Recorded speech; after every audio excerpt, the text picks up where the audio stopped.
Welcome back to the most professional StarCraft 2 with our first grand finals, the Zerg in the yellow from Team Liquid. It's Elazer facing off against his fellow Polish player, the Protoss in the blue.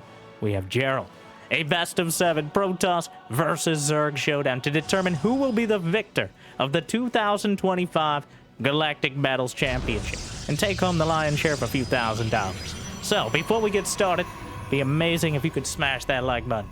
Maybe even subscribe. And Jimmy, what are we at? 1,569 likes on this video, on this cast, and I'll cast another one. I'll probably do it anyways. I don't know what else I'd do in my life. But thank you for watching. Hopefully you've had a good day so far, and hopefully it's about to get just a little bit better as Elazer comfortably taking his third.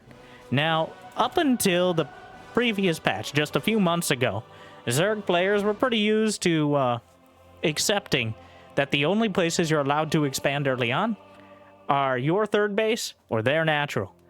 It was only with the 25 mineral discount, balanced out by 25 more on the queens, with the previous patch, that maybe there's some timings on the hatcheries. You can get the drone down and take a hatch before a probe comes across. But the margins are still incredibly thin, and most Zerg players on most maps, I think, well, it's kind of a take it or leave it. If the probe's there, we're going to the third. If it's not, well, it's free real estate. But the follow-up, of course, is clear, as the queens are going to tend to their hatcheries, and the entire point of blocking that first hatchery is to make it more difficult for the queens, the drones, the Zerg. Just make it difficult for Zerg in general. You might be like, isn't that most patches? Nope. Cyril still exists, but he's not here right now. So, the Adepts shading out. Gonna take down a few of the Zerglings. Oracle is on the way as well. Geralt gonna be trying to use that split in the creep to isolate and kill as many drones as possible early. And with the energy recharge ability, you can get a lot done with just one Oracle, where before you probably needed 2 or 3.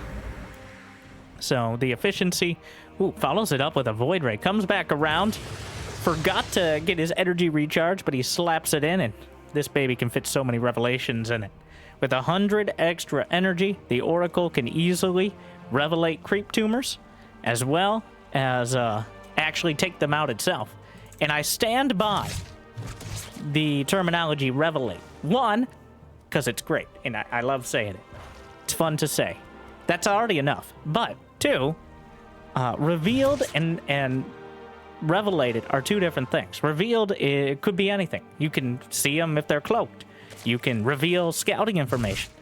But the actual revelation ability is a different thing. I guess you could say revelation, but I think we can all agree that's dumb. And those who don't can be wrong. But stasis, a single drone getting a mandated work break. The Oracle trying to abuse the fact there's no high ground vision there, but the queens, politely yet firmly, he's actually gonna clean up after himself with the revelation there. Now, the word's starting to lose meaning, but what do words mean anyways? A lot of people in the comments say I have the best words, and they're very smart, so like and subscribe. Baneling Nest on the way, possibly anticipating Adept Glaives. Elazer does have 55 drones, so likely not a big Baneling all in. He just simply doesn't have enough Zerglings for it right now. But the Adepts will shade by and then get torn apart by a few dozen Zerglings. Void Ray just can't. Hey, this is private property. Brenda, they can't hear you. I think Void Rays are robots. Well, one Overlord goes down, another one turning into an Overseer cocoon.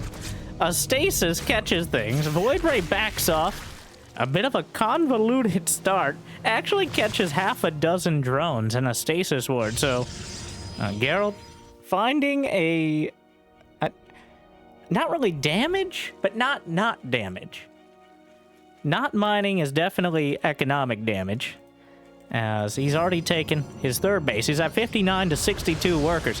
Elazer is the timing attack Zerg. It's been a while, actually, since I've seen many games from Elazer.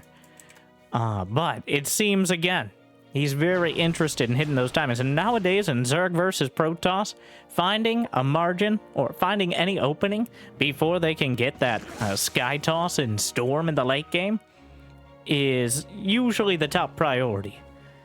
Couple Banelings trying to sneak in, but Geralt, I don't know if he spotted the Lings, but he has some sort of idea. Yeah, they're going to get taken down easily by the Stalkers. Couple stasis to cover the retreat of these Blink Stalkers at Oracle. So 1, 2, and that's going to be all 3. And with the Void Ray fully aligned, he just recalls out. I love it. All right, as a Zerg, I hate it. I'm 1/3 Zerg myself. No, feels like more on some days, but I do love the commitment. Because so many players be like, maybe I can take this fight. But since recall takes longer than dial-up to actually connect to the Nexus and figure out where you're going, recalling objective accomplished, goes back, gets it on cooldown to maybe be used again, and maximizes the units. But here comes Elazer, plenty of Hydras and Lings. Splits off the Lings to deal with the Nexus, forces it to cancel. He's taken his hatchery back at home. There are no upgrades, no basic upgrades for either side. Elazer prioritized Hydra speed, which means, obviously, he's getting aggressive. Revelation, yep, those are Hydras, though keeping track of them on the high ground is obviously a big deal. Not too many Zerglings filtering through. Void Ray knocked out of the sky. Stalkers blinking back quite comfortably so far. Hydra's targeting down more Stalkers. Supplies dead even. Oracle down as well. That's a relatively large blow in the scheme of things. But the Stalkers are high enough in number to chase this down. It's actually crazy that neither player... Is there even an Evo chamber? No, there is a forge, but Geralt has not gone for any sort of upgrade. It's just a pure brawl out on the field. So far, Elazer, he did some damage. He denied the 4th base, but if he loses his again, or if he just loses a critical mass of Hydras, well, this can all go sideways real quick. Charge lots, Zerglings piling in. And anything but Z's in this fight, as everyone is clearly awake. Hydras and Lings are enough to deal with the gateway units for now. Geralt starts Storm at the back. The Storm, a key upgrade, especially, again, with that energy recharge. Able to slap 100 energy onto a High Templar. Boom, 2 Storms right there. You can effectively warp into, though. That 1-minute cooldown is the limiting factor. And that is, importantly, the moment Storm finishes. You don't have to wait for the extra energy. The Zergling counter, gets a bit of warning from the Spylon at the front. Now a chew toy for the Zerglings. Will be taken out. Tries to attack. Elazer took another base, but it's actually Geralt with 76 probes to 67 drones. So Elazer needs to take out as much of this army as possible. Is recall off cooldown? I think we're about to find out. Or, oh, well, you know, I should have stuck with my gut on that one. I just thought he was going to blink, but I guess recall is like a long-range blink if we're going to be pedantic. But today, you know what? I'm not. Elazer, no upgrades at all. Just units. 83 to 56 army supply. The Templar Storm completed. There's enough energy for several. He comes up the ramp, tries to target a Templar. 2 Storms laid down. The Hydra split apart. And the army supply is pretty heavily in favor of Elazer still. The Archon pops out and pops into the unit's lost tab immediately. +1 ground weapons is now finishing. A huge upgrade, especially for charge lots, but Elazer is just plinking down Stalkers. There's nothing in front of him. More charge lots going to be warped in. Will slice through the Zerglings. Probes, mineral walk through to the front lines. 9, 10, 11, 12 probes dead. And the Hydras are finally being thinned out. The probes did their job, but now there's a bit of a problem. Elazer has 79 drones, up against 68 probes. Still a healthy economy. But Geralt was not able to do any damage on the counterattack. He did not keep any of his Templar alive. He does not have any big tech progression. No fleet beacon. Occasionally we see Colossi, but clearly not here. And the Zerglings again, is there a warp and just in time? Though a bit concerning at the lack of units in the wall throughout all this. A dozen more Hydras on the way as Elazer is really leaning on him. He's lost 44 Hydras so far.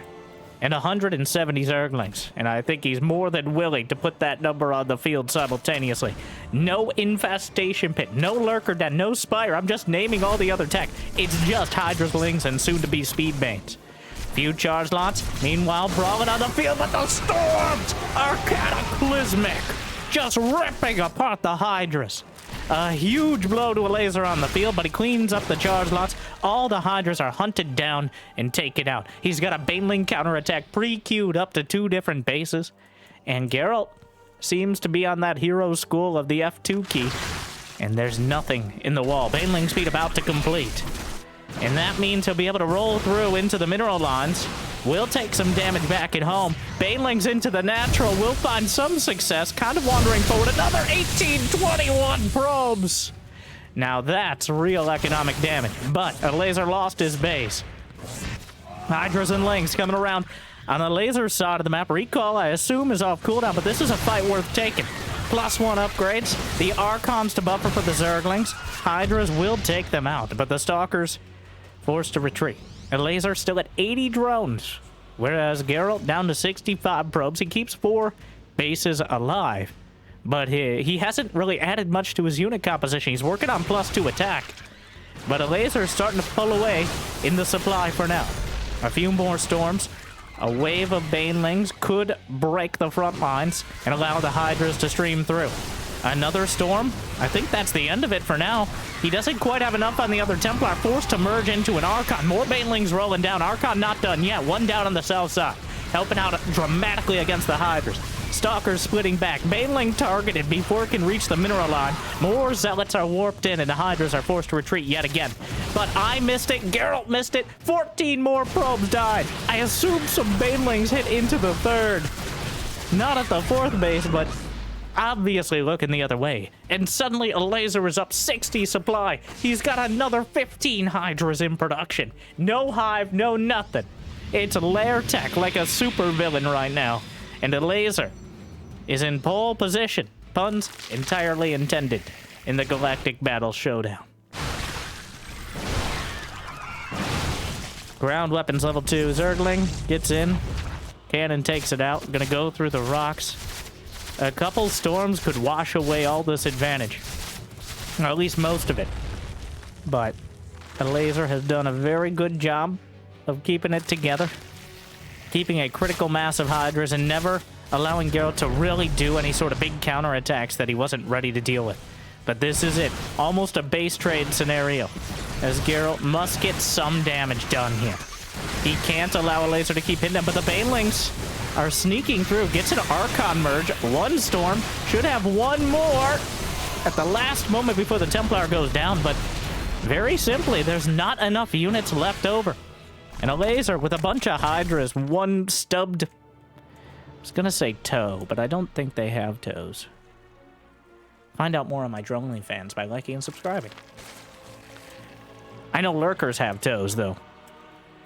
And at this point, the line that Geralt has been towing is about to be crossed by a whole bunch of lurker spines. No, they don't have hive tech, but I don't think they're gonna need it. Again, you attack a couple times from the wrong angle into storm, and you're gonna be acutely aware of how strong it is, but... Whoa, hello! Goodbye! 17 probes! Again! How many? He's killed 71 probes throughout this game. I don't even think there's a robo. There's no robo. He has no detection. He's building an oracle now, which is clearly a panic move. Zerglings in the main. Zerglings in the natural. And the lurkers holding position. Elazer's up. 100 supply. And with this mid-game Zerg, no hive in sight, he takes game number 1. Wow. All right. Geralt hanging with him for a while, but the constant Baneling run-bys, that is his element right there. They should just call it a Laserium. That didn't sound better in my head either. But the mid-game Zerg, Hydras, Lings, and Banes, the bread and buttered biscuit, will allow him to take a 1-game lead as we go into Amygdala.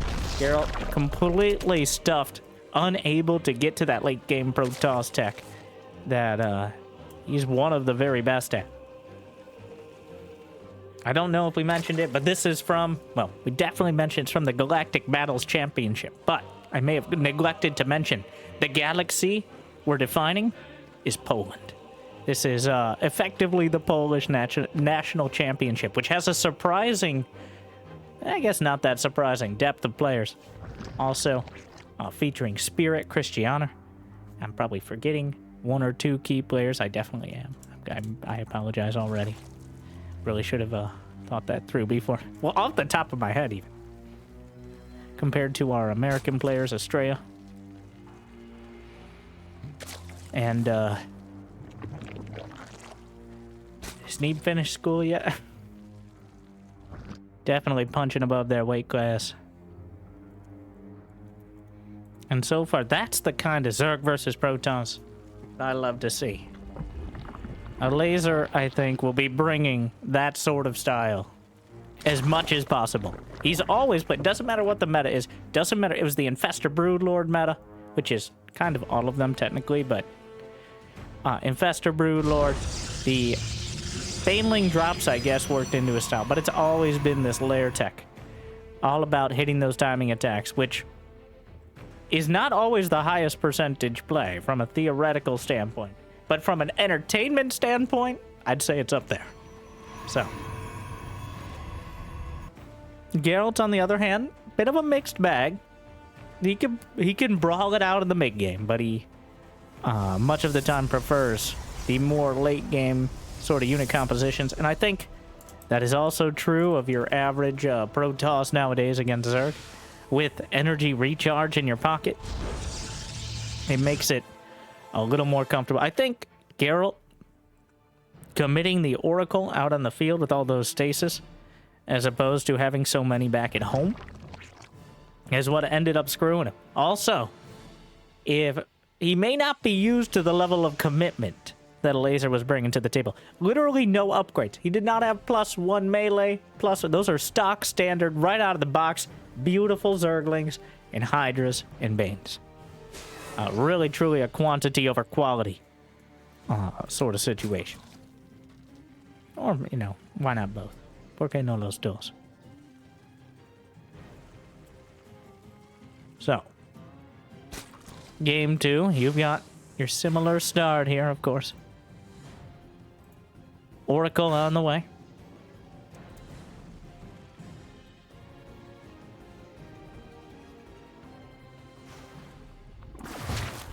Adept takes out one of the creep tumors. The queen come to give it a piece of its mind, but after all these years, there's not much left. I heard that! Yeah, you were supposed to.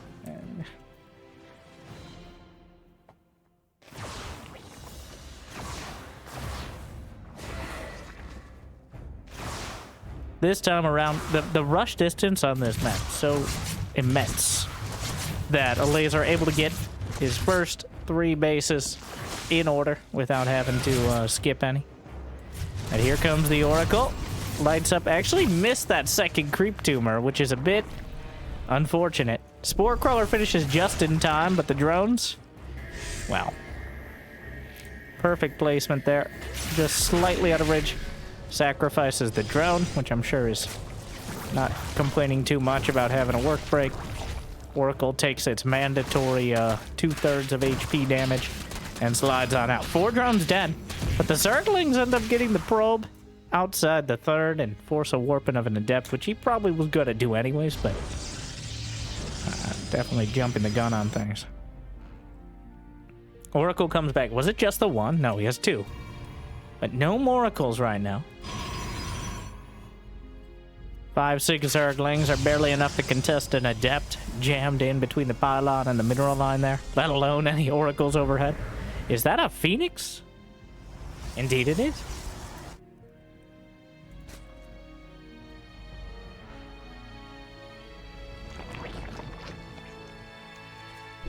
Blink is on the way. Phoenix, I think, just to clear out Overlords and maybe send a weird message to Elazer. I probably thinking the same thing I just did of Is he going Phoenixes? No. They kill Overlords just fine. Just usually the Void Ray does it more quickly and intimidatingly. So that's usually the choice. Also, the Void Ray can be helpful in defense, whereas a single Phoenix is like clapping with one hand. A little sad. You could lift up a Zergling or something. Take it out of the fight. Dropper Lord already on the way. See if Overlord speed? No, Dropper Lords are technically slightly faster than non-Dropper Lords. He could do a slow V-drop, I guess. There's not much of a hop, skip, and a jump over here. So a couple of depths will shade into the third. Geralt finds himself in a nice tucked-in position. Actually going to get a lot of kills. The same time as the Zerglings chomping at the bit here. Or champing. Chompening. Chomplings. Put that up there with Elazerium. Storm on the way. 5 drones dead, whereas the probes and the oracles easily combine to deal with the Zergling attempt. Speaking of, yeah, what about that Phoenix? The Zerglings? Hydras will ping cushion one of the adepts, well, the only adept. There's already Storm on the way. Infestation Pit this time, so a laser. I think, bit of a mind game. Going to show a bunch of Hydras and Lings early, but the follow-up should be there. Maybe Lurkers? Or, you know, I wouldn't put Ultralisk past her, to be honest. Of all players to make Ultralisk work, and remember, Geralt he did not even have a robotics facility by the end of the game last game, despite everything. At some point, you usually need a robo. Immortals are great, observers are almost mandatory, Warp Prism is incredibly... There's a lot of good things, but when you're going for this Blink Stalker Storm composition, you usually don't have too much space. But, there you go. Robotics facility is on the way. We're not cutting that corner this time.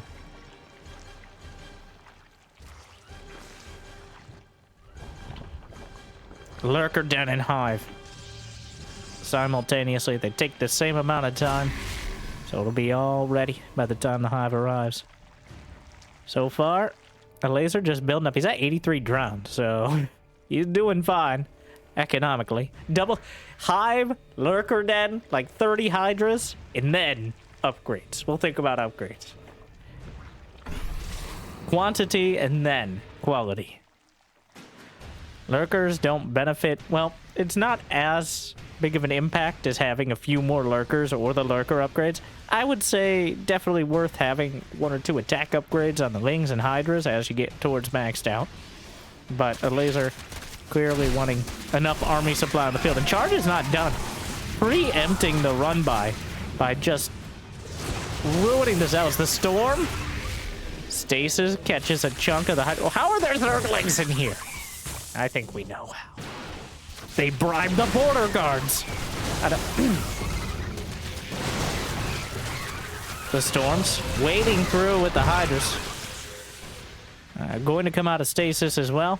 There's a single stasis ward outside the 4th base. Geralt is actually at 86 probes, which is too many for the most part. A recall brings back a few stalkers, just enough to deal with this. He's going to have what? The Templar throwing a few water balloons angrily at the Hydra. We have quite a production tab with a +1 melee, +1 ranged, adrenal glands, and lurker range, alongside 8 more lurkers. And he did just finish Overlord speed. And there are 3 conspicuous Overlords here. I mean, they're always conspicuous, but more conspicuous than usual. Loitering around, even a Predator drone getting involved. Kind of the mascot of the Zerg. It happens. Don't judge. The stasis is going to be triggered, and the Templar Storms are good. The drone is killed by the water balloons, but it will buy some time. Double Robo Immortals on the way, but the Lurkers firing over the top will make things difficult. Revelation. There's Lurkers on either side, but Elazer divides his own army, and it will be conquered with relative ease. Well, I say that, but then the Lurkers are joining up at the 4th base. There is no recall available. He's got a full Lurker surround. Now, there aren't that many lurkers to work with, but the angling is certainly odd here. The supplies in favor of Elazer. Double Immortal on the way. The Storm's gonna soften things up. The Templar managed to dodge another lurker spine. There's still 2 lurkers outside the natural. And Elazer continuing his way forward. Overseer's taken out, which means a little bit easier here. Few Stalkers taken down. The Adrenalings have joined the fray, but there's still Storms available. Energy recharge should be up now, 30 seconds out. There's still the Templar, or Lurkers, outside the natural as well. Elazer morphing Lurkers almost within the same screen as the 4th base. The Geralt is up to 175 supply. The Lurkers, I think, hopped a little forward and popped their faces right back down. And Geralt really does not want to lose this 4th base after fighting so hard to keep it. There must have been a fleet beacon somewhere that he built in the midst of all this, as a mothership is already on the way. Geralt needs it desperately to hold on. The Storm's on his own Immortal, but it can tank a little bit more than the Zerglings underneath its legs. But the Hydras are able to take it down. The checkerboard Lurkers. The Zealots slice up another, and Elazer, not quite enough to break through. It feels like he's 1 or 2 good Lurker swipes away from breaking through. But Geralt is keeping his cool for now. Another Storm. 4 Immortals now. Starting to solidify his position. He's got +2 ground weapons done. Mothership 10 seconds out. Immortals blasting through. The Lurker fire isn't concentrated. And more Lurkers building behind, but he's down to 2 or 3. The Mothership is completed. So Elazer, he's starting to stall out. Where's the Mamash? Okay, she's on her way over. It takes her sweet time. All right, we said 12 minutes. She's going to show up at 12:10, so clearly modeled after your mother, but... Well, all in cloaking. Snipes off the Overseer. Been a while since we saw that move, but we'll save the Nexus with the cloaking. There's no detection here at all for Elazer. Geralt gambles at all that there's not an Overseer ready, and it'll pay off for now. 25 Hydras, 7 Lurkers. The Mothership holding the line. Adds a decent bit of damage, but Elazer now has the 2-2 upgrades. Zerglings heading for the natural, nothing in the wall. And these are the kind of things that undo the Protoss. The main base is vulnerable. A bunch of the drones, or probes rather, will go down.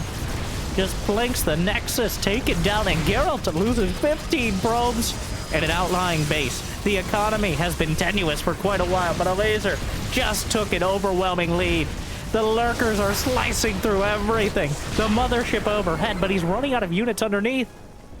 The Zerglings only now getting cleaned up in the main. There's no more upgrades on the way, some Tempest, but there's already Corruptors. Elazer has finished his Spire. Obviously. He's got +1 air attack on the way. And with the Corruptors already out, the Tempest and the Mothership are not going to have very much time to really leverage their advantage, if they have any at all. They don't have any upgrades. There's not that many Templar underneath. The Zerglings, he has Adrenal Glands as well, just overrunning the Zealots, which only have +2 attack. It's not a big upgrade advantage, if any at all. And the Lurkers are continuing to siege this base. Storms. There is a path out for Geralt, but it's very similar to last game. He has to build the army, kind of a death ball effectively, and power through. If he can wipe out the Corruptors, well, he's just going to dive right on top. Activates the cloaking device, not going to help against the Corruptors. There's no Storms. Shield battery helping the Mothership survive the onslaught, but the Lurker count is so damn high. Archon's forced to merge. And Elazer. 20 more probes dead. Geralt valiantly fighting it out. He has a couple Archons, but the Corruptors will finish off the Nexus, though I think the Lurkers would have sufficed. And Geralt...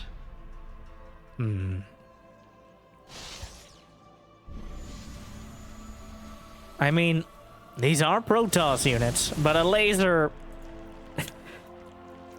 kind of shamelessly taking the backside of the gold base. He's already mined through the gold base on his side. I'm just noticing, I'm noticing very little on Elazer side of the map because he's kept so much aggression on. I haven't been able to do any filler commentary about Elazer expanding or teching up because the units just keep showing up mid-fight. He keeps throwing them into the fray. Just the endless stew of swarm-based Zerg. And he's stirring it again.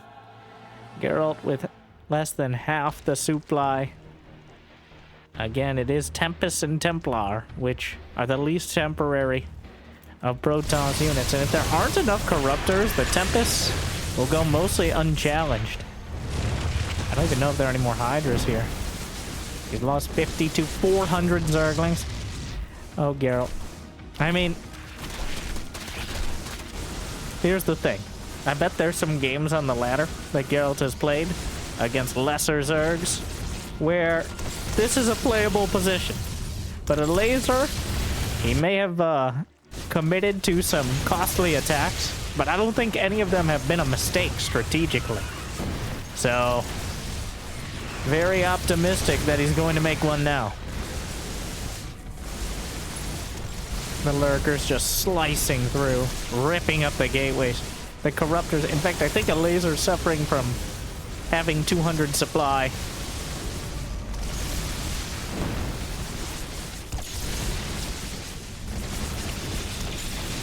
More Tempest coming out. Ah, yes, the rain of Lurker spines. Sounds like a waterfall almost. Microing back individual Lurkers.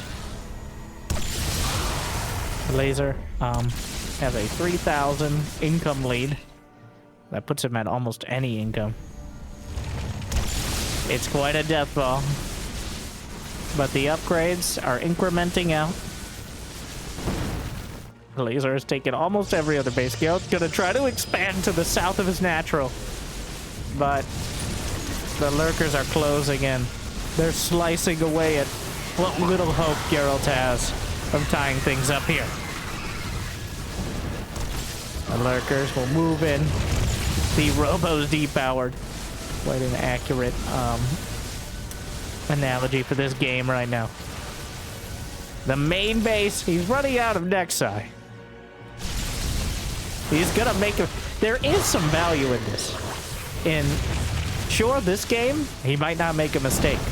But when, as a Zerg player, I'll tell you, you get tilted. Facing Sky. Would you die already? So, I think that's the intent here. GG. WP. And now, we move on. There is a lot of value in tilting a Zerg. Because maintaining that careful balance of aggression and defense is one of the hardest parts, especially nowadays, against things like Energy Recharge Storm.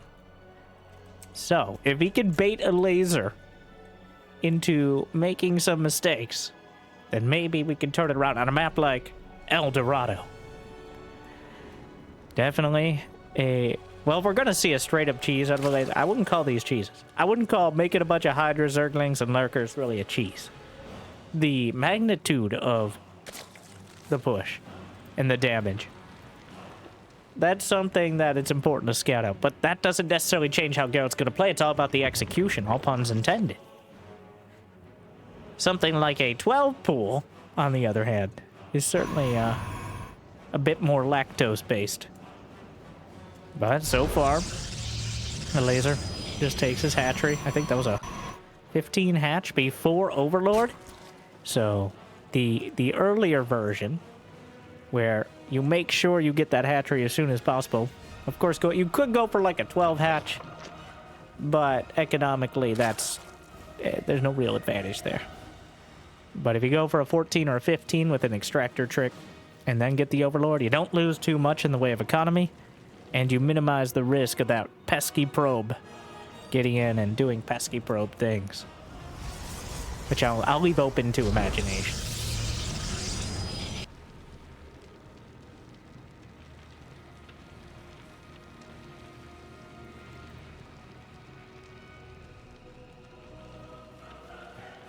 The drones gonna chew through.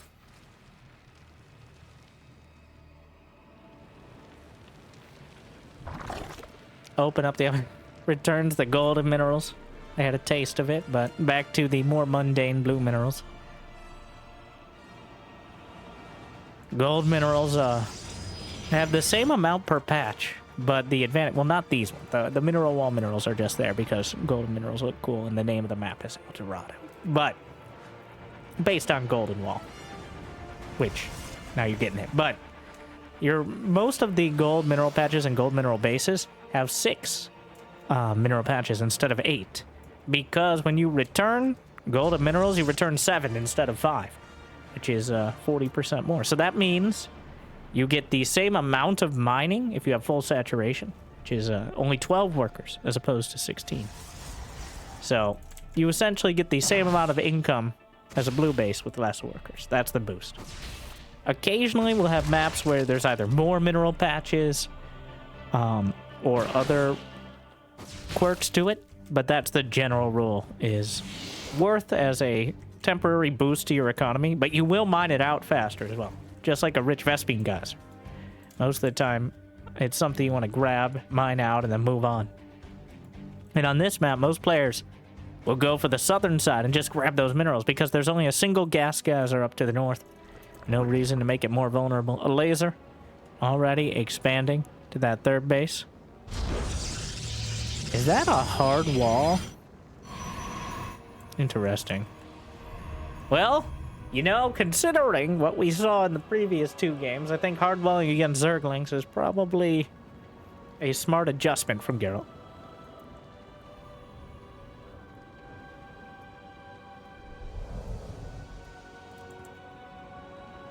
First Oracle. There is enough energy for a recharge, which it turns 50 energy from the Nexus into 100 on a unit through efficient transmutation of wireless energy wavelengths in order to charge the resonance crystals of the oracles and the Templar.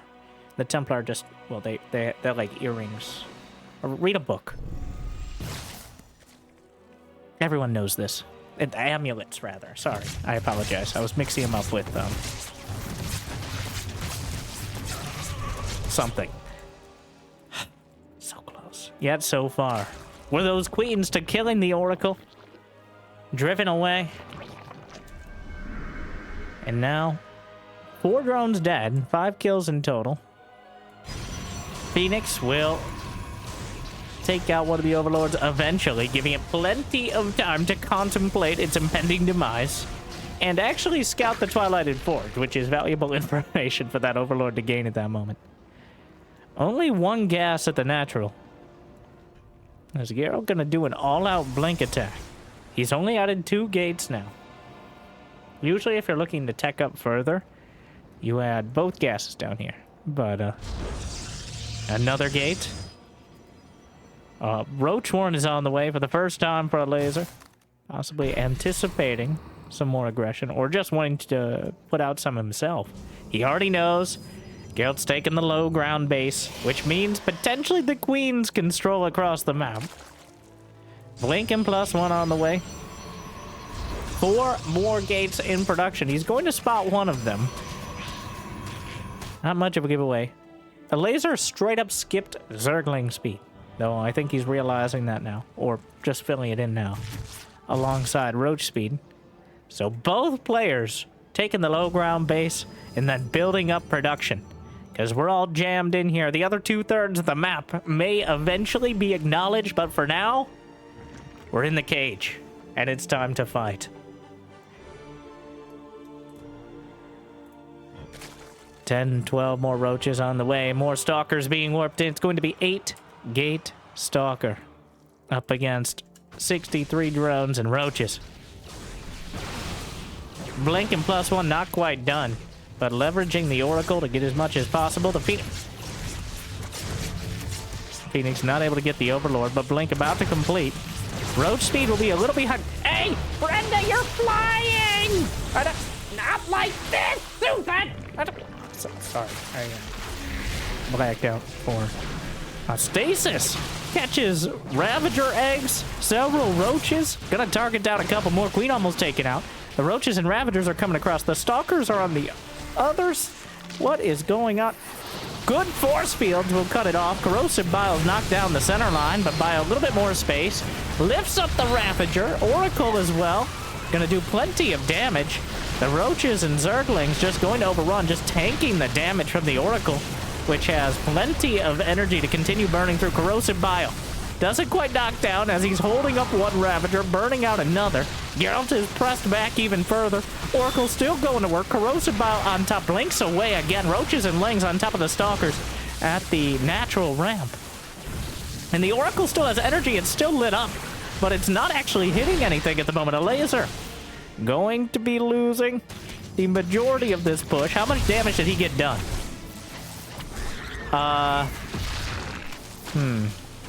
Well, it looked like he made a lot of progress, but right now Geralt has 67 workers to 60 drones.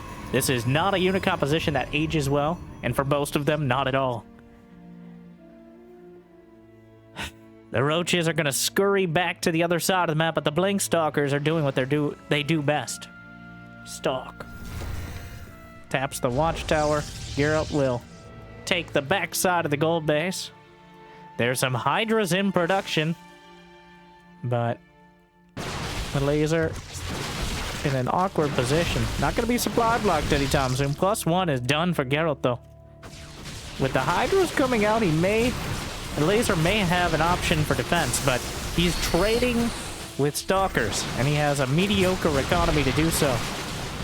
I think the attack just thinned out too early on. The stasis blocked enough. Geralt sandbagged it very well, and the fact he was going for this aggressive strategy really pays off for him. Some of the drones are pulling off the line. The Hydra's helping out. Another brawl of a game. Geralt bringing in. This is one of those unit compositions out of a laser that if you don't get it done early, you're not getting it done at all. It's not going to get any easier. You really need to have 30, 40 more supply to have a real chance there. So, not blaming Elazer for tapping it out. He may have been able to hold a little bit longer, but at what cost? All right, we go into the squares. Neon Violet Square will be game 4. Geralt is on the board. Not sure how confident he's going to be with that one. A solid blink timing on a map incredibly well suited for it. I'm sure he'll be happy that it worked out. But there's plenty more opportunities here for Elazer to drag it to a more macro-oriented game. He's actually sending the probe at the beginning, trying to block the base on Neon Violet Square, which is... Well, Elazer got a little greedy. He built an Overlord before hatch. Oh, he's just scouting for the gold. Who do you think he is? A gold digger? Which is kind of rude to assume, but...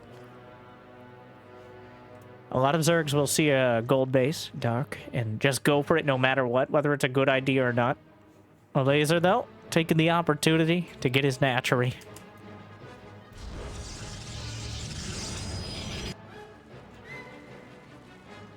I also like mixing in the big roach aggression. Throw that in there. Keep them honest. If you try to go Hydras, straight to Hydras every game, even though Hydras are very good against playing Stalkers, as we've already established, it's a momentum thing. If they have 20 Stalkers by the time you have 8 Hydras and no upgrades, they're still going to be able to get damage done. It's really map dependent. Of course, that Oracle acquitting itself well with how much damage it was able to deal out during the whole attack. Energy recharge paying off with massive dividends there. Probe. Doing probe things, as always.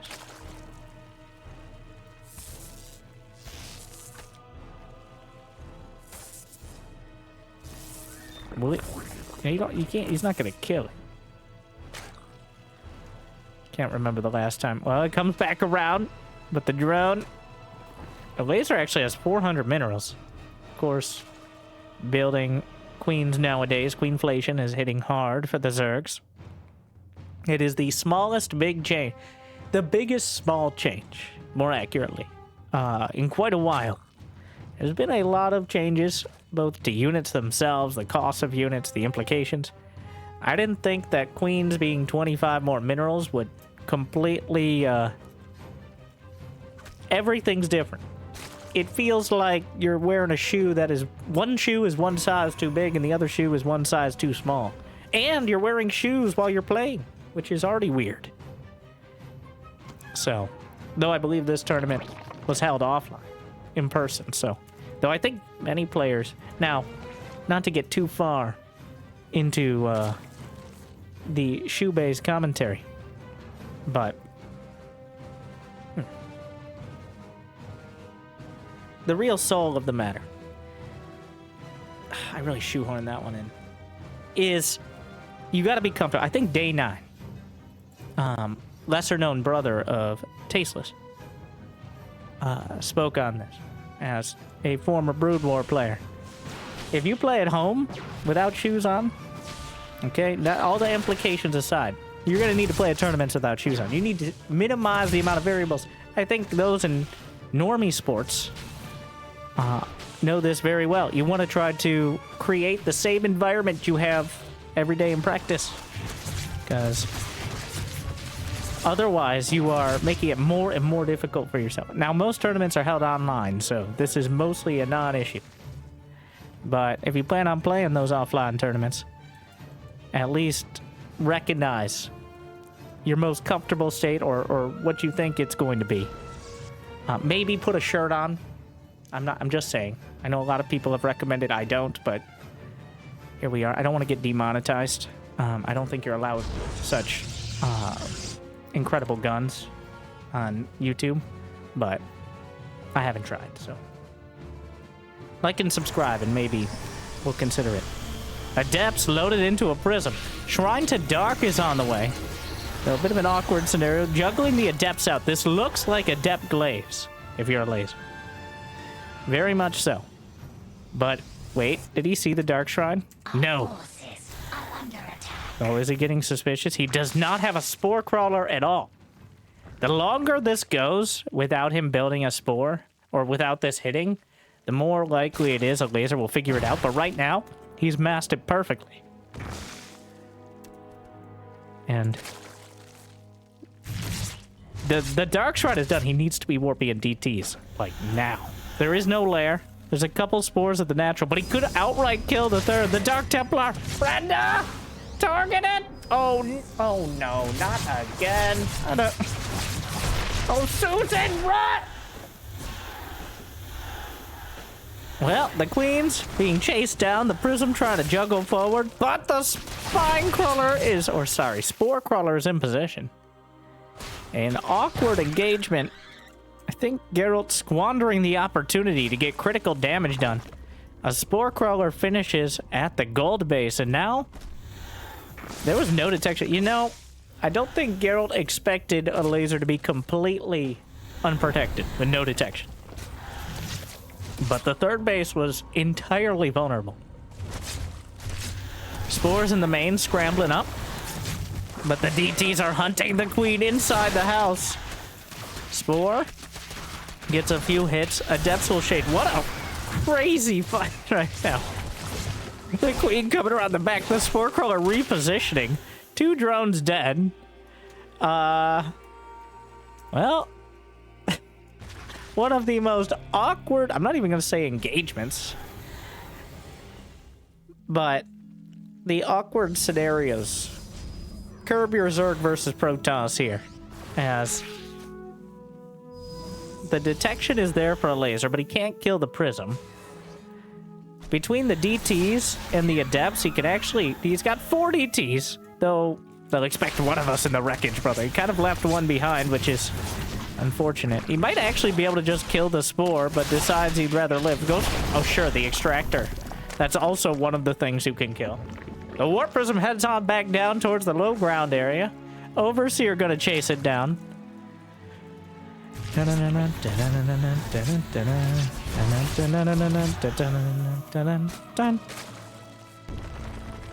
2 more drones dead. Elazer's at only 49 drones, so clearly struggling here, despite not actually losing much.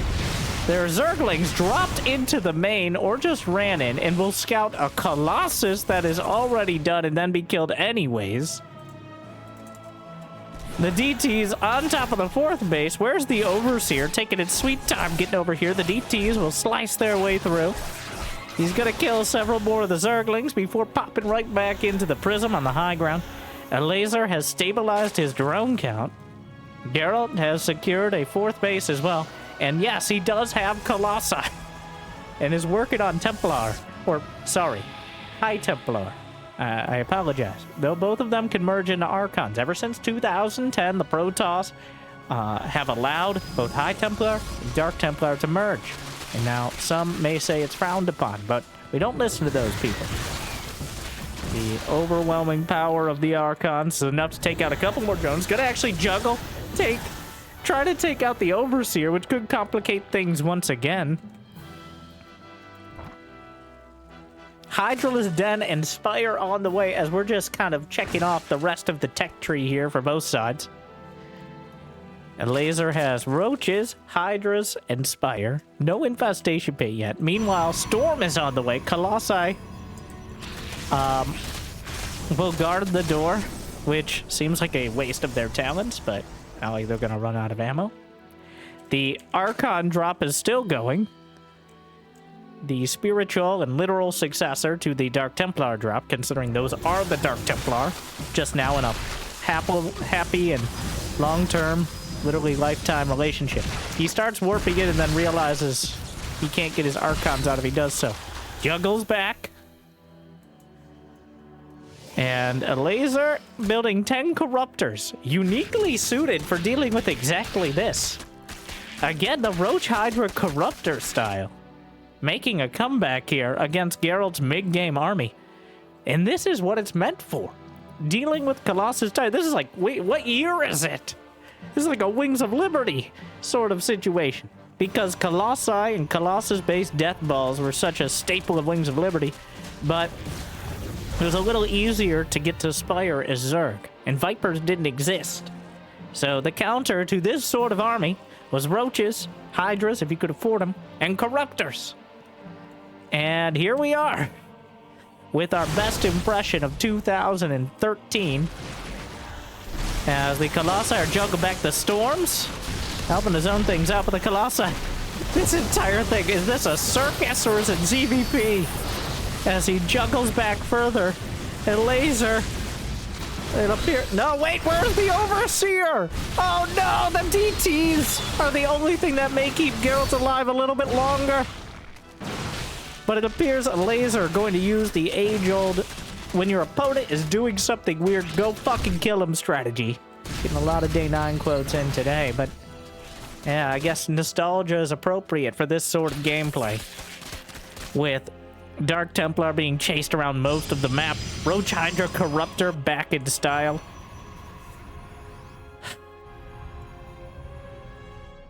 The creep spread, incredibly efficient out of Elazer as well. He doesn't have too many creep tumors, but they're well spread. I can't believe it's not butter. 2 Stargates on the way, but he doesn't even... What is he going to build? Void... Oh my. He's going to build Void Race. But will he survive? And now... Oh no! He's walled off from attacking this. It's a disaster. Oh, well... Now, Elazer opens it up, goes through the Robo that was building a Disruptor, which would have been incredibly helpful. Speaking of, another Ruptor is recalled back. In the main base, I think the Forge was taken out there. Yes, the Forge was melted by Caustic Spray. The DTs are on the other side of the map. And they might be able to just kill the... No, they go for the Spore Crawler, allowing the drones to run away. But Geralt has a gold base. Elazer has his... children's college fund in the bank. Wait, he's European, so probably doesn't need that. Either way, he has a great amount of money in the bank. And right now, he's looking in pole position to add more with how this game is going. But Zealots and Elazer putting out fires back at home and creating a much larger one on the other side. And The low ground base, which was easy to hold against a direct attack, is much harder when the Hydras are plinking their way down from the high ground. Caustic Spray and preying on the Nexus. And just melts right through it. The fleet beacon is on the way, but Geralt again losing Nexi. Left. No, well, center. Center. That's it so far. But still, it's not going well. Hive is just now on the way for a laser. Disruptor shot is... No, watch out! Oh, that Select All army also hits the Purification Nova, which is quite a tax on it there. Roach Hydra kind of lumbering across into the gold base, though not all of it. Templar with Storm ready. Sends out a couple. And the Stalkers, yeah, okay. And I think he has enough. This is a mess. Oh my. What a disaster piece of a game. Meanwhile, the Hydras. Geralt still has a pretty decent supply, but that is quickly becoming less true as the Hydra's on the high ground. Gonna take much of this out. Meanwhile, Zerglings chasing down more Zerglings, moving to intercept. Hive is finally done. Lurker Den. Templar caught in the squares. The Roach Hydra brawling. Oh my.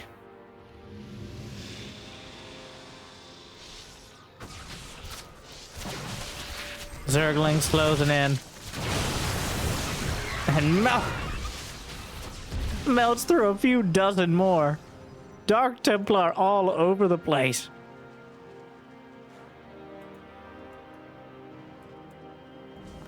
Caustic Spray on the Templar archives.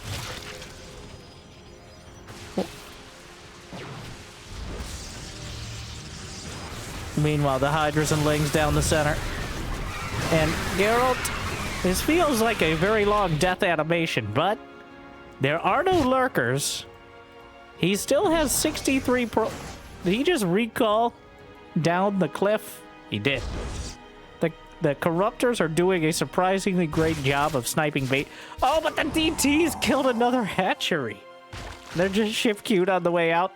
The Overseer will angrily chase them. I'm anthropomorphizing, but I think I'm accurate. Okay. All right. Elazer has managed to smack all of the units on the other side out of the game. And now he has 200 supply, Lurkers with Hive Tech on the way, Adrenal Gland's about to complete before +1 melee attack, but, you know, it doesn't matter how you get there, it just matters that you do. Single Stalker going to remind Elazer that another Templar Archives! Not again! Oh, one Corruptor goes down, but the Stalker just kind of reminded that they existed. Hydras and legs. It's too... The Lurkers have to be too much, right? It has to be the end of it.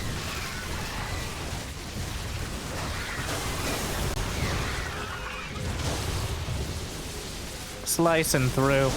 10 more probes dead. I'm not... Well, kind of just all over the place. Geralt. No detection at all for the Lurkers. And the supply. It's not good. Another set of storms. Zergling's coming around from the natural to flank this. He's dead. This time. That was the least dramatic GG moment I think I've come up with in a while. He's dead, I guess. But indeed he is. I guessed correctly. And Elazer goes to match point in this galactic battle. Well. All right. What a game. An absolute disaster piece of a Zerg versus Protoss brawl. Geralt, I think not quite finding the level of success he was hoping for with the DTs. Though had the opportunity, was so close. But yet so incredibly far. And now we load in to Abyssal Reef. As Elazer, again with a very Very mid-game oriented. Almost nostalgic unit composition of Roach Hydra Corruptor. Secures another victory. Geralt matching him for his ridiculousness. Like, the DT into Warp Prism, into Archons. That I think the Warp Prism lived all the way through the engagement in the middle. Like, there's no way to kill the Warp Prism, is there? If they don't make any mistakes, it's unkillable. You can zone it out. The Queens can strongly disagree with its presence and send some knitting needles out there. But the Prism can fly and the Queens cannot. So, here we go again. Elazer with a significant advantage. But we are on one of the most difficult maps to actually break a Protoss. A map well known for being kind of a 4-base, almost half-map scenario.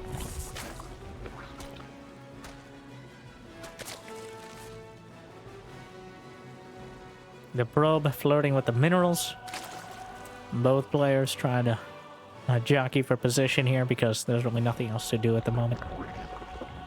Elazer forced to take his third. Geralt takes his natural. Is that just a hard... He just hard-walled it off. Why not? Easy enough to just take the third. And also, later on, you can take down the rocks, though. I think more likely the Zerg will be the one doing that, if anyone.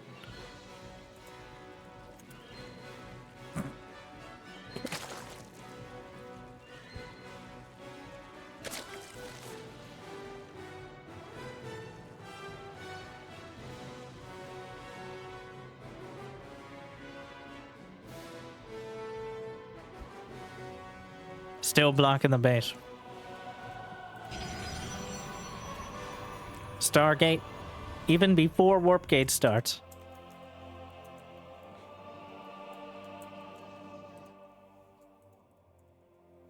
Zerglings will chase down the probe. Usually you go Stargate before Warp Gate because by the time the Stargate finishes, you just want to get your tech out as quick as possible. A few more seconds on Warp Gate is not as important as getting the Oracle a few more seconds early. Because warping in those two adepts is not nearly as important as getting the Oracle in before the Spore Crawlers finish, or before the creep spreads, or before the Zerglings take out your third. So, that is almost always the priority.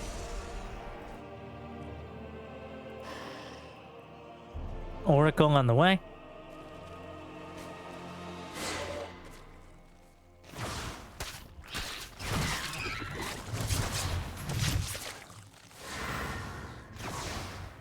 One adept will watch the other hit the hatchery.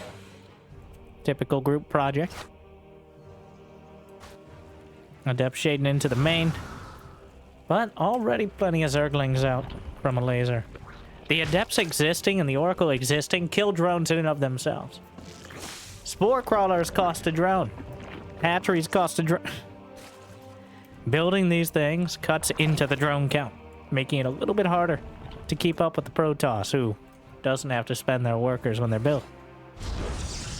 So, the result of that, Geralt at a similar worker count as we go into 3 bases here on either side. If the Oracle or Adepts are able to get any more of them, it becomes quite a precarious scenario. Gonna use the Oracle to burn through one of the larvae. Well, egg, actually, which has way more HP and armor, technically, but the Oracle doesn't care about that. Spore Crawler gonna dunk down.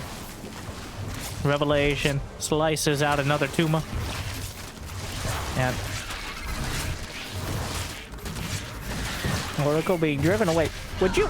This is a message from the Hatchery Owners Association. This is private property. All right? Oh, whose private property? Susan, that wasn't a pun. You're not funny. You've never been funny. I just wish that sometimes you would just not talk. Okay? Like the Protoss. They don't have mouths. They don't talk. I feel like you're talking a lot right now, Brenda. That's not the point! I'm the important one here. Just because you were born first doesn't actually make you more important. I'm not doing this with you right now. Okay? I know We're in the middle of the game. It's like 4 or 5 games in, which is pretty meta. And this has already gone on for quite a while, and it's good filler commentary, but it's already starting to get a little awkward. That's what I'm saying! Sorry. I blacked out for a moment. Oracle's come back in for another round. Hydralisk Den is on the way, of course. The Queen! Almost hunted down. We'll tuck in. But Oracle's come back around. Great micro from Geralt. Ends up killing off a couple more drones as well. Meanwhile, Blinking +1 in production. The Shady Bunch makes it into the natural. And there's nothing here to respond. Surprised he actually shades through, but the Zerglings will try to catch up. 8 drones dead. Elazer suffering some pretty severe losses to units that don't do it. Don't recall. I very much appreciate how he didn't recall. And the Oracles actually come in to try to save the day. Adept will be taken out. But so much time bought here, and rather cheaply. Stasis lights up to kill the Queen. What a play there. Well played by Geralt to block out for the Oracles. He'll get out. And now both players at 66 workers apiece. Elazer are going to try a massive switch into Mutas. Oh, I was about to say maybe Corrupt. No, it's not Corruptor. It's Mutas. Gets a Zergling. The Corruptors were a clear response in the previous game. This is more like, I really don't think I can get the damage done with Hydras, but I'm going to pretend to, like I have in several of these games. So we're going to try the Mutas. And it's very unlikely the Spire will be scouted as well. And having this much gas very much looks like it's just going to be a bunch of Hydras. Elazer already has 13 on the field, 6 more in production, and still has several hundred gas in the bank. So should be in a good position to actually sneak the Mutas in before Geralt really realizes it. And Geralt does have Storm finishing up. A whole bunch of Stalkers already on the field. Rocks will be taken down, opening up a more obvious attack path. For both sides, technically. I think it's better for Elazer, but he may have benefited from buying a little more time.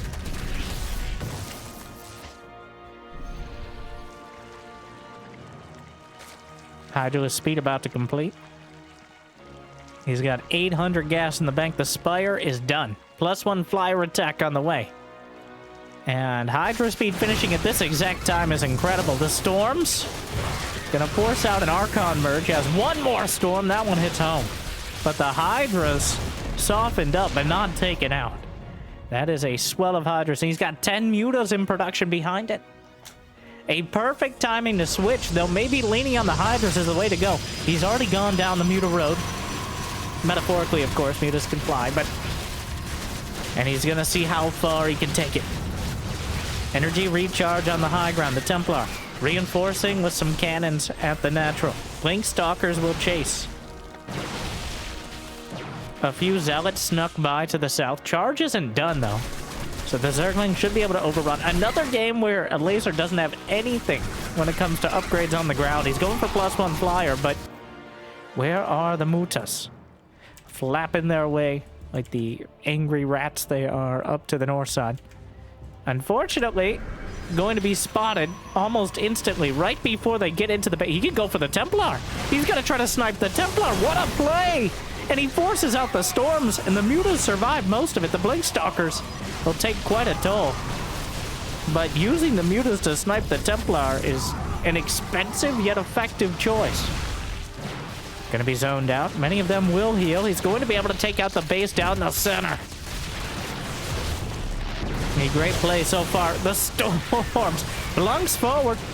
Geralt recognizes an advantage. The Mutas are coming back in for another pass, but the Storm from the Templar softening so many of them up, and he can't really follow it up with anything. Elazer 80 drones, but Geralt has 88 probes and counting. Actually, that's too many probes, but you know, better too many than too few. Just like likes and subscribes.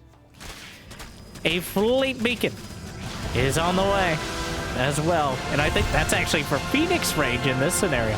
Mass Muta is the choice from Elazer. He's doubling, tripling, quadrupling down on it. He does not have an infestation, but he does not have a lurker down. You know, I think we could go every game. I continue to just list all the things Elazer doesn't have. Just assume he's going to continue going mutas. All right, we got it covered. Just like Elazer with the Zerglings underneath, but he doesn't have them with the mutas. A bit inefficient here. He's fighting the Stalkers heads up. And while he might have plenty of heads in the sky, it's just not the numbers he needs in order to completely overwhelm. A single storm. What was that recall? A storm misses the mark across the board. Another storm clips the edges. He recalled to the natural. A bit preemptive on that one. More mutas are on the way. And again, we're just brawling in the mid-game.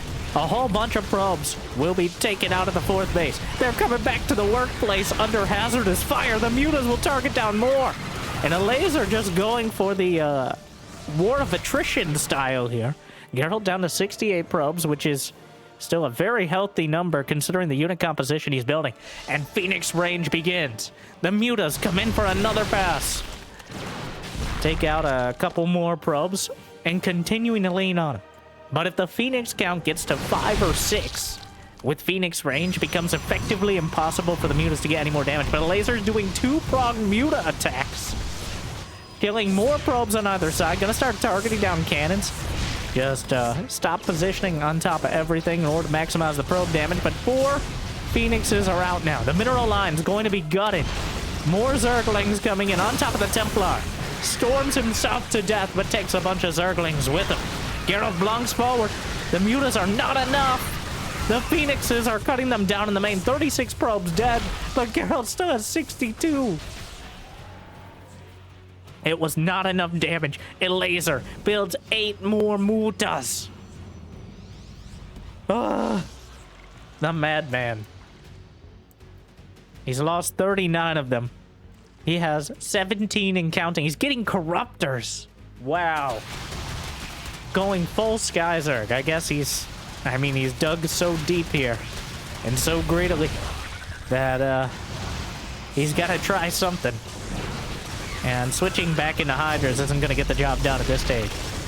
The Phoenixes with range. He needs the corruptors. There's almost no more hard counter here. The Templar. The Zergling softened up so dramatically, and now the storm clips the mutas.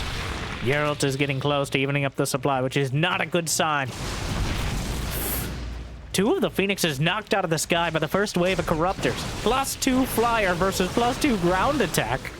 Those Corruptors quite dangerous here. A single Phoenix knocked down. 1 Archon is not going to be enough on its own, taking out some of the Zealots. Elazer with the mass muta. Just straight up, his entire army pretty much is the mutas and a few corruptors to zone out the Phoenixes. He's getting chased down though. Geralt is taking that 5th base. He's maintained such a probe count throughout all this. And the corruptors not nearly as agile as the mutas. Not able to chase, well, not able to evade the stalkers, the storms. He's just diving on top of everything. But the storms are apocalyptic. The Archons and the mutas are dwindling yet again. Melted out of the sky by the psionic storm. Another wave will be built, and somehow Elazer still has the supply. He still has the production. He's been working on 5 bases for so long. There are 2 Archons with this. There's 1 more storm ready. Will he use it? He does. GG! Geralt holds 82, nearly 100 mutas. I think with everything on the field, indeed. Elazer. It was only 14 minutes that game. Wow, these games are a lot. There's a lot going on here. Hectic. And I enjoy it. I'm enjoying it a lot. But Elazer tries something a little different after taking a bit too much damage early. And it almost works out. Now, I did not expect him to dive directly on the Templar to start. I don't think Geralt did either. But it almost worked out. It's just, you have to be so willing to commit your units. And that level of, you have to full ass it. Anything less than a critical mass of ass, is not enough. All right? Putting the acid mask. Okay, that's enough. All right, we keep it classy. Putting...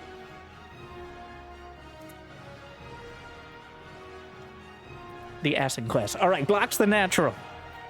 Elazer will be forced to his third yet again. For the majority of the game so far. Geralt with another one on the board. But another game where Elazer tried something a little different than his trademarked Hydra Ling. And Geralt was able to respond and shut it down. There's clearly a favored strategy from Elazer that's been working for him, and that's just that mass swarm style. A whole bunch of Lisks with even more Lings. Specifically Hydralisks. I realized immediately that he just went Mutalisks with Lings, and it did not work. So, it wouldn't apply there. And now I'm pointing it out, which probably could have gotten away with it. Just say it confidently and just move on, and people will never notice. But here we are. My commitment to accuracy unequaled. A lot of people even say, with that, how humble and modest, possibly the most modest of all YouTubers. So, like and subscribe if you agree.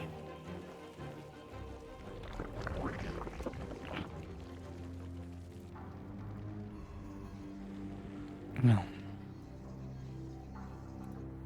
Let's see. A laser going through the whole color palette here.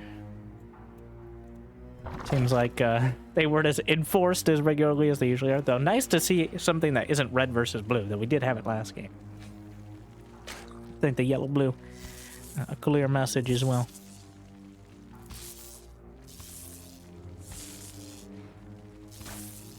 Drones. Sir? No, no, no! Oh my god, a murderer! The probe kills a drone! Has a taste of blood. Metaphorically, of course. Well, do probes have tongues? How else do they gather the minerals? But I digress. Zerglings, Jason.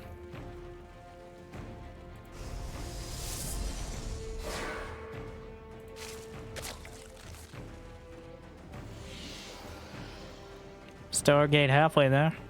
Elazer still... well, he's about to take his third. But quite delayed in the grand scheme of things. I guess losing an extra drone certainly not helping.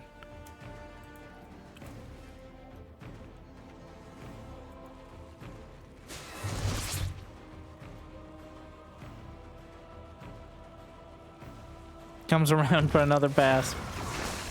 And the Adept. Zergling speed's still a while out. Gonna be Oracle and Adepts again. Geralt has kind of shifted his style between the Blink Stalkers, the Charge, the DTs. The Twilight Council follow-up is always there, but the scale of it is what keeps Zerg guessing. You know, it would be a tragedy if we went an entire ZVP series without someone doing a random, ill-fated Glaive Adept all-in. Okay? Like a best of 7. I feel like it's about time, especially on a map with rush distance like this. It is customary that a Protoss player against Zerg in a longer series will do, for no discernible reason, some sort of Glaive Adept timing. And honestly, enough of the time it works, and that might be why. But I think we're due. Gonna find out though. Twilight Council is on the way, and he hasn't added any. I didn't mean it serious. It's gonna be Charge, I think. But stasis behind the Adepts, which was a good idea, but the Zerglings obviously spotted it. Already a lair in production for Elazer. And the Queens making their way over finally. Stasis in the main actually catches some of the Zerglings and might afford an opportunity for the Adepts to get through. They kill one drone. The other one going to be ripped apart though. And the Zerglings trying to chew toy. It is going to be Blink. Even with the delayed gas. There's a shield back. Ooh, I like that position. Just in that mineral line back there. Nice and tucked in. So what does Elazer do with his gas? Or I mean, his lair rather. But that kind of plays into the gas as well.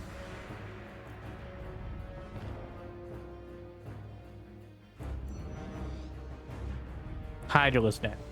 Shocker. Zerglings.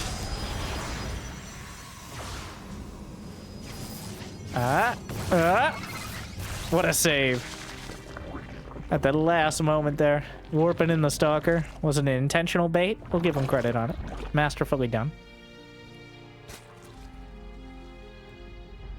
Elazer working towards his 4th hatchery. He's up to 56 drones, which is exactly the same amount of probes that Geralt has.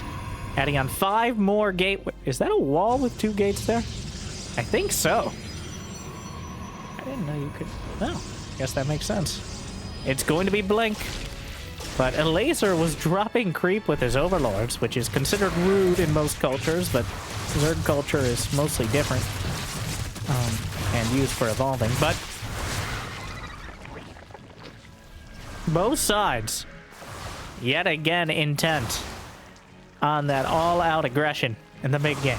Elazer with Overlord speed on the way, and Geralt is going to have mass blink and +1. So, here we go again. A second Phoenix is in production, clearly traumatized somewhat by the Mutas. And wants to make sure that threat is removed as soon as possible. Unfortunately, one of the Phoenixes gets taken down. 67 to 65 workers, but both sides are building up the unit count, most importantly. 3 Dropper Lords on the way. I feel like the Queens are going to get an express trip. And on this map, the main base is vulnerable. That might be why he's investing in the extra Phoenixes. As dealing with the drops in the main base, but Geralt will have a similar sort of army supply here. The Dropper Lords are spotted, so that part of things is given away. Is there a Templar Archives? No. So no storm for quite a while yet. As the Robo is nearly done, but it's just mass Hydras and... There's a Spire. Just gonna throw that one in the mix. But with no Templar Archives on the way, it's just going to be mass Gateway units against mass Hydra Link. Thing is, though, Geralt has the upgrades. Has +1 done, which is huge for Zealots against Zerglings. Can slice them up in only 2 hits as opposed to 3. Quite a big damage upgrade. Doesn't hurt against... I don't know the numbers against the Hydras for Stalkers or Zealots, but it's better. Okay, trust me, bro. Elazer just trying to sit back. There's a Colossus Den. A Robo Bay on the way. No Templar Archives. I can't help but think that Geralt trying to mix it up here in order to catch Elazer off guard, but Elazer also doing the same thing, and he's going to get the better end of the deal if that Spire completes and he's not taking critical damage. The Stalker's blunk forward.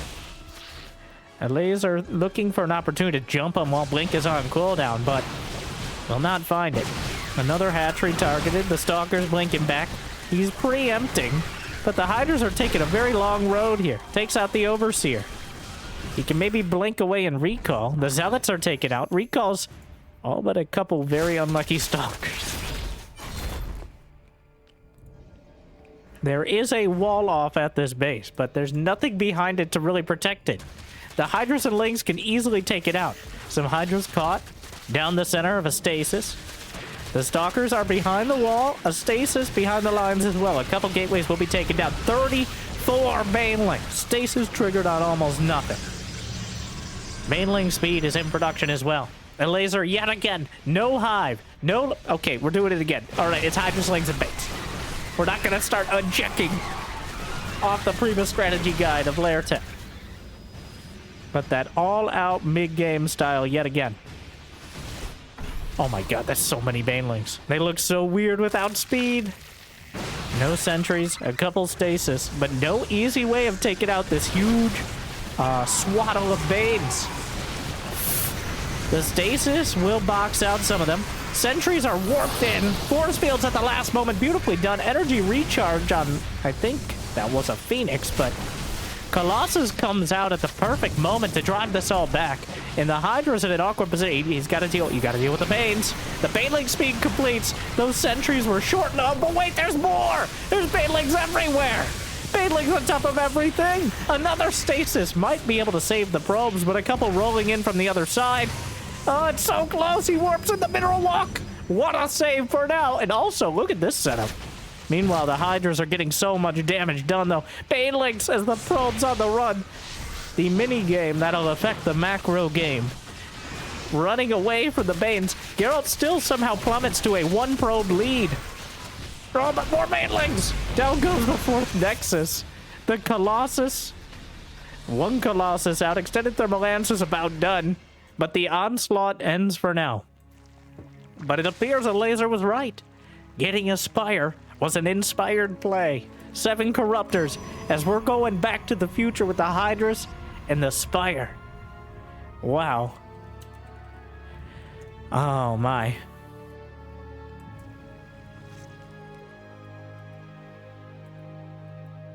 Well, the Dropper Lords with Hydras and Lings headed towards the main. The original strategy that Elazer wanted to do. He was slightly delayed. Does he have enough force? Yes, but also the force field's a little irrelevant against the Hydras firing over the top. And the main base warps in a legion of Zealots. So Elazer just picks up because there's no anti-air except the cannon. Oh my, the 4th base is gonna get hit again, but Geralt now has... Oh, here come the Corruptors, though! A new challenger approaches! There's no force fields to deal with the Banes, which are going to absorb multiple hits from the Colossi, so the Hydras can finish them off. A cannon, a single probe! What a sacrifice! We'll save the day for now, but I don't know how many hours are left. The Hydra's at the natural. Geralt is falling apart. It's not quick, it's not easy. But Elazer is slowly but surely pulling him apart here. Still, though, Geralt has a worker lead. He's very good at building those probes and pylons, and the Corruptors get caught caustic spray, but nothing on the low ground. More Zealots gonna be warped in. Stalkers as well. Shield battery recharged. Going to target it down, which is one way to deal with that problem. The Nexus itself will be next on the agenda. And the Hydras are back. The Stalkers blink in to deal with it. Colossi trundling forward. Only a few Corruptors remain from the original set. And Geralt is melting through the Hydras. The Stalkers are picking them apart, and the Colossi are incinerating the rest. And Elazer, despite all the damage he's done, he's still on Lair Tech. Geralt is finally getting Storm. He still has Colossi. Elazer reinvested in Corruptors, which those are kind of a do or die unit, as we already saw. Without the Corruptors knocking out the Colossi, Hydras on their own are just not going to get the job done. But a lull in the action is somehow both sides coming away kind of where they started. I think Elazer round out a bit more of an advantage, and he has 5 bases. Geralt can't really afford to lose anymore. Storm in 12 seconds, recharges a Templar. Does it really recharge if they haven't been charged in the first place? Let's consult the Zealots. They say nothing. They don't have mouths. Here come the Corruptors for another round and a knockdown the Colossus. Storm is completed. A second Colossus. He's not going to bother with using it on the Corruptors. Try to chase down the Hydras. You know, he hasn't even confirmed he has Storm yet. There's the confirmation. The shield battery will help the Stalker survive. The Hydras, the caustic spray in the mix. I can't even tell what's going on. Could you move? Well, now it's pretty clear. The Nexus is taken down yet again.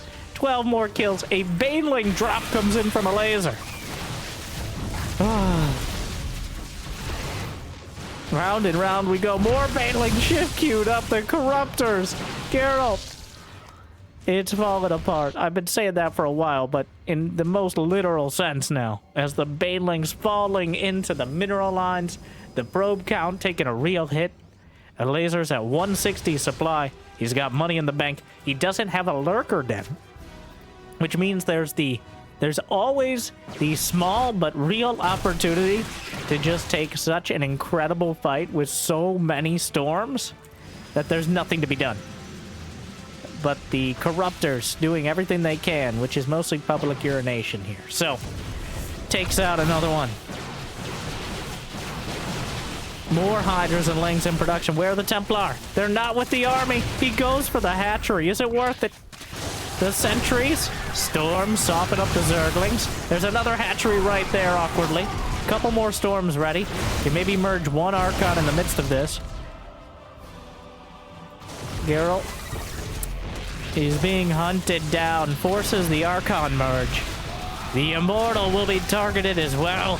And Elazer is closing in on victory in this incredibly action-packed, hard-fought series, but this is what Elazer has been known for years, and will continue to be, it seems. Finally getting an infestation pit when it's all but said and done. The Corruptors will melt through yet another Nexus. The Hydras will take out a second. And then there will only be one. It's far too much. Geralt will have to tap it out. The Stalker's blinking back. What a brutal fight.